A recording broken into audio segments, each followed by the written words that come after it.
नमस्कार, आप देख रहे हैं बोलता हिमाचल। मैं हूं अर्नव और लेकर आया हूं देवभूमि हिमाचल से आज की बड़ी और महत्वपूर्ण खबरें। दोस्तों, रोजाना खबरों के लिए चैनल को सब्सक्राइब करें, वीडियो को लाइक और शेयर करें। कमेंट बॉक्स में अपने जिले का नाम हमें जरूर बताएं। वीडियो को अंत तक जरूर देखें।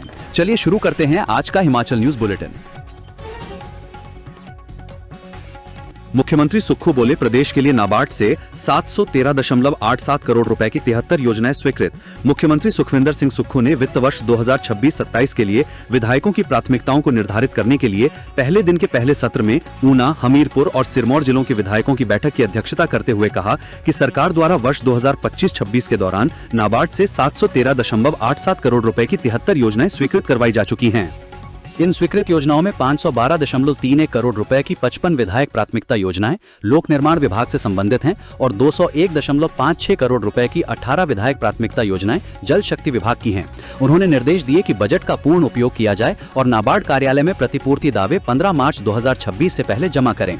इसके अतिरिक्त मार्च 2026 तक नाबार्ड से और अधिक विधायक प्राथमिकताओं को स्वीकृत करवाने के लिए प्रदेश सरकार प्रयासरत है। भाजपा विधायक दल ने राज्यपाल को सौंपा ज्ञापन, जताया कड़ा विरोध, कांग्रेस सरकार पर लगाया आरोप। भाजपा विधायक दल ने नेता प्रतिपक्ष जयराम ठाकुर के नेतृत्व में हिमाचल प्रदेश के राज्यपाल शिव प्रताप शुक्ल को प्रदेश कांग्रेस सरकार के खिलाफ एक विस्तृत ज्ञापन सौंपा। ज्ञापन के माध्यम से विधायक क्षेत्र विकास निधि, ऐच्छिक निधि तथा विपक्षी विधायकों की विकास प्राथमिकताओं को लंबित रखने के मुद्दे को गंभीरता से उठाया गया। ज्ञापन में राज्यपाल को अवगत करवाया गया कि प्रदेश सरकार अक्टूबर 2025 के बाद से विधायक क्षेत्र विकास निधि जारी नहीं कर रही है, जिसके कारण विधायकों को अपने अपने विधानसभा क्षेत्रों में जनता से किए गए विकास कार्यों के वादे पूरे करने में भारी कठिनाई का सामना करना पड़ रहा है।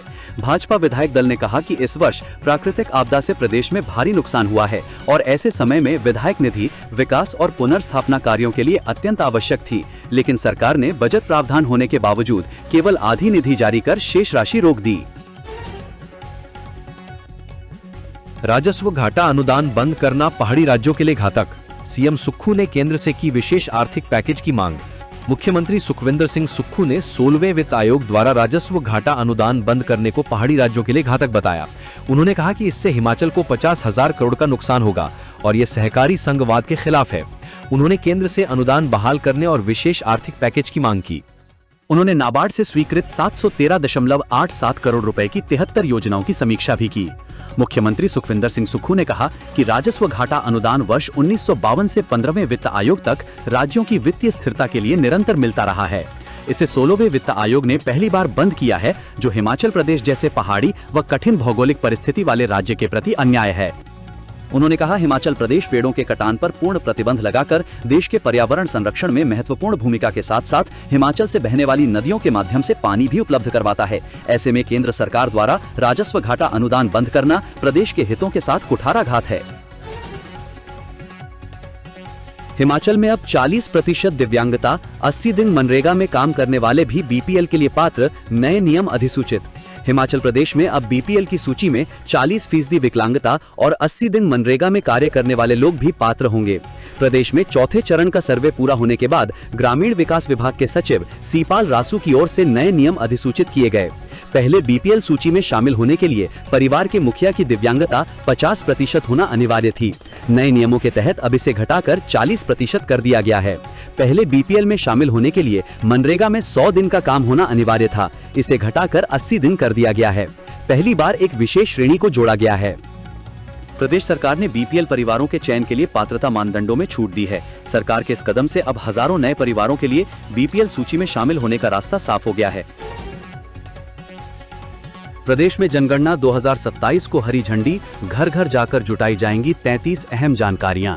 हिमाचल प्रदेश में भारत की जनगणना 2027 को लेकर तैयारियां शुरू हो गई हैं। राज्य सरकार ने मकान सूचीकरण और मकानों की गणना को लेकर आधिकारिक अधिसूचना जारी कर दी है। इस अधिसूचना के जारी होने के साथ ही जनगणना की शुरुआती प्रक्रिया को हरी झंडी मिल गई है। राज्यपाल द्वारा जारी अधिसूचना के अनुसार जनगणना नियम 1990 के नियम 8 के तहत केंद्र सरकार की अधिसूचना को हिमाचल प्रदेश के ई राजपत्र में प्रकाशित किया गया है। जनगणना 2027 के तहत नियुक्त जनगणना अधिकारी प्रदेश के शहरी और ग्रामीण क्षेत्रों में घर घर जाकर मकानों और परिवारों से जुड़ी जानकारी एकत्र करेंगे। इस दौरान हर मकान के बारे में तय प्रश्नों के आधार पर विवरण लिया जाएगा। जनगणना के तहत परिवार में रहने वाले सदस्यों की संख्या, परिवार के मुखिया का नाम, लिंग, सामाजिक वर्ग सहित कुल 33 बिंदुओं पर विवरण दर्ज किया जाएगा। जनगणना कार्य के उद्देश्य से एक मोबाइल नंबर भी लिया जाएगा, जिसका उपयोग केवल आधिकारिक सूचना के लिए होगा। सरकार के अनुसार जनगणना से जुटाई गई ये जानकारी हिमाचल प्रदेश में भविष्य की योजनाओं, विकास कार्यों, आवास, पेयजल, सड़क, स्वास्थ्य, शिक्षा और अन्य बुनियादी सुविधाओं की योजना बनाने में अहम भूमिका निभाएगी। ये पूरी प्रक्रिया जनगणना अधिनियम 1948 के प्रावधानों के तहत की जाएगी और एकत्र की गई जानकारी को पूरी तरह गोपनीय रखा जाएगा। सीएम सुक्खू बोले, आरआईडीएफ में किया गया 758.81 करोड़ रुपए का बजट प्रावधान। मुख्यमंत्री सुखविंदर सिंह सुक्खू ने वित्त वर्ष 2026-27 के लिए विधायकों की प्राथमिकताओं को निर्धारित करने के लिए पहले दिन के दूसरे सत्र में सोलन, चंबा, बिलासपुर, लाहौल स्पीति तथा किन्नौर जिले के विधायकों के साथ विचार विमर्श किया। उन्होंने कहा कि प्रदेश सरकार ने वित्त वर्ष 2025-26 के लिए आरआईडीएफ के तहत 758.81 करोड़ रुपए का बजट प्रावधान किया है। उन्होंने विभागों से कहा कि आरआईडीएफ के तहत विधायकों की ऐसी कोई भी डीपीआर जिसे नाबार्ड को स्वीकृति के लिए प्रेषित किया जा चुका है, यदि वो डीपीआर किसी अन्य मद से स्वीकृत हो चुकी है तो ऐसी स्थिति में संबंधित विभाग उस डीपीआर का नाबार्ड से वापस करने के लिए योजना विभाग को शीघ्र लिखें, ताकि उस डीपीआर से संबंधित रिकॉर्ड का शीघ्र मिलान किया जा सके। सरकार ने रोकी विपक्षी विधायक प्राथमिकताओं की डीपीआर, जयराम ठाकुर। नेता प्रतिपक्ष व पूर्व मुख्यमंत्री जयराम ठाकुर ने राज्य सरकार पर विपक्षी विधायकों की प्राथमिकताओं की डीपीआर रोकने का आरोप लगाया है। उन्होंने सरकार पर विधायक क्षेत्र विकास निधि व ऐच्छिक निधि रोकने का भी आरोप लगाया। जयराम ठाकुर ने ये बात लोक भवन में राज्यपाल शिव प्रताप शुक्ल को भाजपा विधायक दल की ओर से विस्तृत ज्ञापन सौंपने के बाद पत्रकारों से अनौपचारिक बातचीत में कही। उन्होंने कहा कि प्रदेश सरकार अक्टूबर 2025 के बाद से विधायक क्षेत्र विकास निधि जारी नहीं कर रही है, जिस कारण विधायकों को अपने अपने विधानसभा क्षेत्रों में जनता से किए गए विकास कार्यों के वायदे पूरे करने में भारी कठिनाई का सामना करना पड़ रहा है।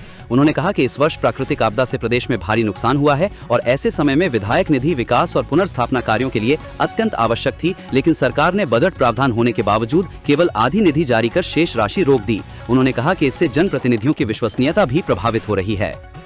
उन्होंने कहा कि हिमाचल में परंपरा रही है कि विधायकों से विकास की दृष्टि से प्राथमिकताएं ली जाती हैं और वे पीडब्ल्यूडी तथा जल शक्ति विभाग में अपनी योजनाएं दर्ज करते हैं, परंतु पिछले 3 वर्षों में विपक्षी विधायकों की तरफ से दी गई प्राथमिकताओं पर न तो डीपीआर बनाई जा रही है और न ही उन्हें नाबार्ड से स्वीकृति के लिए भेजा जा रहा है। यदि कहीं डीपीआर बनी भी है तो उसे आगे बढ़ाने की बजाय रोक दिया जाता है। ये स्थिति लोकतांत्रिक व्यवस्था और समान विकास की भावना के विपरीत है। उन्होंने विपक्षी क्षेत्रों के विकास कार्यों को योजनाबद्ध तरीके से रोकने का आरोप भी लगाया। उन्होंने कहा कि विधायक निधि की केवल 2 किस्तें 55-55 लाख रुपए ही जारी की गई हैं, जबकि शेष राशि रोकी गई है। कई मामलों में स्वीकृति पत्र जारी होने के बाद भी ट्रेजरी स्तर पर भुगतान रोक दिया गया है।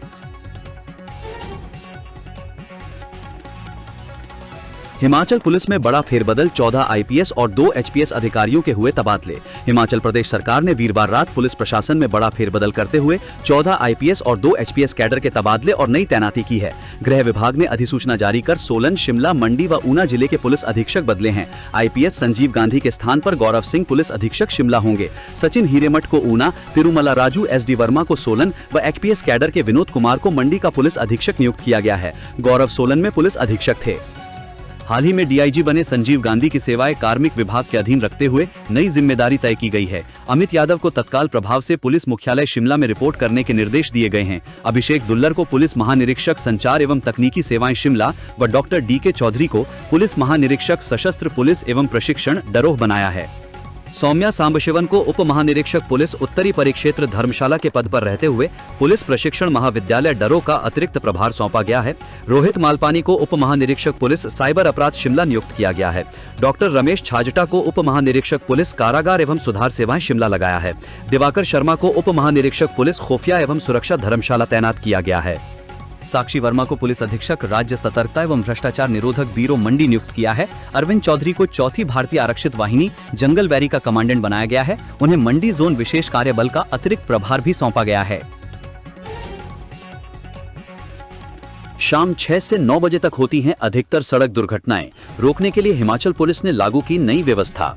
प्रदेश में सड़क दुर्घटनाओं को रोकने के लिए हिमाचल पुलिस ने electronic detailed accident report EDAR व्यवस्था लागू की है। इससे जहां सड़क हादसों में कमी लाई जाएगी, वहीं रिपोर्ट के आधार पर हादसे के जिम्मेदार लोगों पर कार्रवाई भी की जाएगी। अब तक के विश्लेषण में सामने आया है कि शाम 6 से 9 बजे के बीच दुर्घटनाओं का खतरा सबसे अधिक रहता है।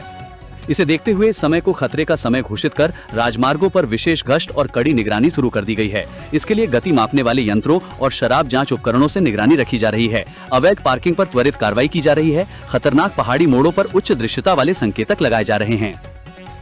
पुलिस के आंकड़ों और विश्लेषण के अनुसार प्रदेश में होने वाली कुल सड़क दुर्घटनाओं में से लगभग 35 से 40% और कुल मौतों में से करीब 45% शाम 6 से 9 बजे के बीच होती हैं।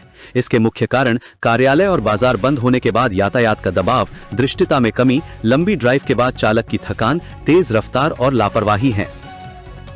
हिमाचल पुलिस डिजिटल प्रहार कर लापरवाही पर जीरो टॉलरेंस की नीति अपनाएगी। ऐसे में एक जगह होने वाले हादसों को ब्लैक स्पॉट के तौर पर चिन्हित किया जाएगा। इन स्थानों पर पुलिस जवानों की तैनाती के साथ सीसीटीवी कैमरे भी लगाए जाएंगे। पुलिस प्रशासन ने साफ किया है कि अब केवल दुर्घटनाओं की गिनती नहीं होगी, बल्कि आंकड़ों के विश्लेषण से दुर्घटनाओं की जड़ पर सीधा वार किया जाएगा। प्रदेश में हर वर्ष औसतन 1900 सड़क दुर्घटनाएं और 800 से अधिक मौतें होती हैं। इन आंकड़ों को खत्म करने के लिए पुलिस ने डेटा आधारित पुलिसिंग को हथियार बनाया है। अदालतों में लंबित मामलों को निपटाने के लिए 31 मार्च तक कर सकते हैं आवेदन। हमीरपुर अदालतों में लंबित मामलों को मध्यस्थता, सुलह एवं आपसी सहमति से निपटाने हेतु आरंभ किए गए मध्यस्थता राष्ट्र के लिए 2.0 अभियान का लाभ उठाने के लिए 31 मार्च तक संबंधित अदालतों में आवेदन किया जा सकता है। जिला विधिक सेवाएं प्राधिकरण के सचिव कुलदीप शर्मा ने बताया कि अदालतों में लंबित मामलों का निपटारा मध्यस्थता, सुलह एवं आपसी सहमति से भी किया जा सकता है। इससे दोनों पक्षों के समय और धन की बचत होती है तथा उनमें सौहार्दपूर्ण संबंध भी बने रहते हैं। सांसद हर्ष महाजन ने उठाई मांग, पांगी घाटी को हर मौसम में सड़क संपर्क और राष्ट्रीय सुरक्षा से जोड़ना जरूरी।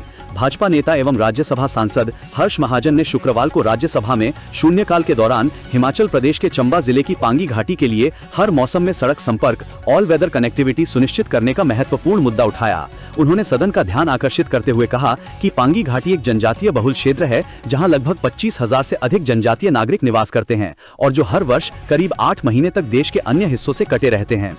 उन्होंने कहा कि कमजोर और मौसमी सड़क संपर्क के कारण क्षेत्र में स्वास्थ्य सेवाओं, शिक्षा और अन्य आवश्यक सुविधाओं तक पहुंच गंभीर रूप से प्रभावित होती है। पांगी घाटी प्राकृतिक दृष्टि से अत्यंत सुंदर क्षेत्र है और यदि इसे पूरे वर्ष सड़क संपर्क से जोड़ा जाए तो पर्यटन, स्थानीय रोजगार और क्षेत्रीय अर्थव्यवस्था को बड़ा प्रोत्साहन मिलेगा। हर्ष महाजन ने चंबा किलाड़ सड़क को ऑल वेदर रोड में विकसित करने तथा लगभग 8.5 किलोमीटर लंबी प्रस्तावित चेनी पास टनल के निर्माण को इस समस्या का स्थायी समाधान बताया। उन्होंने कहा कि इससे क्षेत्र की भौगोलिक अलगाव की स्थिति समाप्त होगी और जनजातीय समाज को सीधा लाभ मिलेगा। उन्होंने इस मार्ग के सामरिक महत्व पर भी विशेष बल देते हुए कहा कि ये कॉरिडोर राष्ट्रीय सुरक्षा की दृष्टि से अत्यंत महत्वपूर्ण है।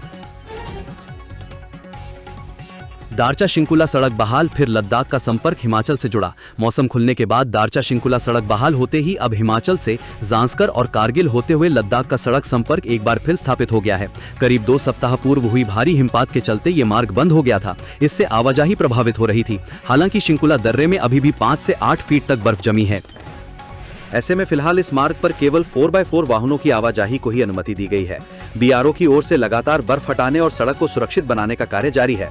उपायुक्त लाहौल स्पीति किरण भड़ाना ने कहा कि अगर आगे भी मौसम इसी प्रकार साफ रहा तो आने वाले दिनों में शिंकुला दर्रे की ओर पर्यटकों की आवाजाही शुरू की जा सकती है।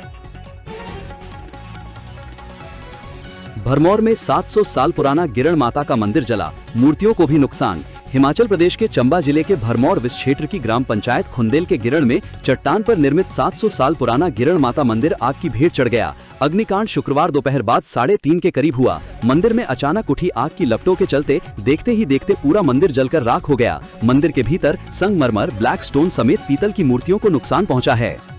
वहीं देवदार की लकड़ियों पर काष्ठ कला से निर्मित मंदिर के जलने से लाखों का नुकसान हुआ है। खुंदल पंचायत प्रधान रत्न ठाकुर ने बताया कि भरमौर उपमंडल के गिरड़ गांव समेत जिले और प्रदेश भर के लोगों आस्था के प्रतीक मंदिर में आग लगने के कारणों का पता नहीं चल पाया है। आशंका है कि मंदिर में बिजली के शॉर्ट सर्किट की वजह से आग लगी होगी। अनरोल होने के चलते गिरड़ माता मंदिर के कपाट दिसंबर से लेकर 13 अप्रैल तक बंद है। सूचना मिलने के बाद ग्रामीणों ने मौके पर पहुंचे और रोते बिलखते मंदिर में लगी आग को अपने स्तर पर बुझाने के प्रयास आरंभ कर दिए। देर रात तक मंदिर में लगी आग को बुझाने में लोग जुटे रहे। भरमौर विधायक डॉक्टर जनकराज और market committee chairman Lalit Thakur ने बताया कि लोगों की आस्था का प्रतीक गिरण माता मंदिर जलने की सूचना मिली है। उन्होंने प्रशासन से नुकसान का आकलन तैयार करवा उचित कदम उठाने की बात कही है। दोस्तों, बोलता हिमाचल को सपोर्ट करने के लिए इस वीडियो को एक लाइक और कमेंट जरूर करें। साथ में चैनल को सब्सक्राइब करें। धन्यवाद। जय हिंद, जय भारत।